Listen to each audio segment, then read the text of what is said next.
আশীর্বাদ করি তোমাদের চৈতন্য হোক। মানুষের মধ্যে যে সুপ্ত আধ্যাত্মিকতা, যা সন্ন্যাসীদের কথায় কুণ্ডলিনী, তা জাগ্রত হোক এবং মানুষ দ্রুত ইষ্ট দর্শনের দিকে এগিয়ে যাক।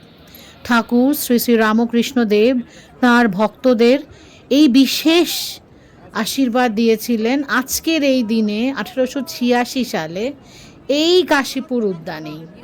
তিনি সেদিন কল্পতরু হয়েছিলেন, ভক্তদের মনের ইচ্ছা পূরণের বর দিয়েছিলেন।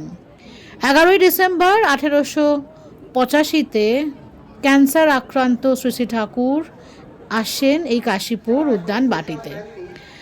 1886 আজকের দিনে হঠাৎই তিনি খানিক সুস্থ বোধ করেন, দোতলার ঘর থেকে বেরিয়ে আসেন বাগানে এবং গিরিশ ঘোষকে জিজ্ঞেস করেন, গিরিশ, তুমি যে আমার সম্বন্ধে বলে বেড়াও, তা তুমি আমার সম্বন্ধে কি দেখেছো, কি বুঝেছো?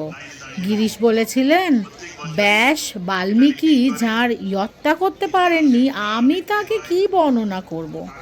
ভক্তের অপার শ্রদ্ধায় ঠাকুর তৎক্ষণাৎ সমাধিস্থ হন।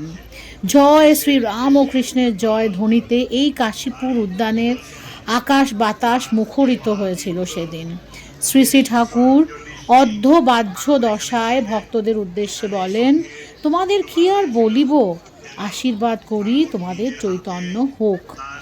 আজ শ্রী শ্রী ঠাকুরের শত শত ভক্তের মাঝে, এই কাশীপুর উদ্যানের মাঝে দাঁড়িয়ে আজ সেসব কথাই আমার মনে পড়ছিল। কত কিছুর যে সাক্ষী এই পবিত্র স্থান। সেই গাছটি এখন আর নেই। ফুল মালা দিয়ে নানাভাবে মানুষ তার ইচ্ছের বার্তাটি ঠাকুরকে পৌঁছে দেবার চেষ্টা করেছে ওই স্থানে।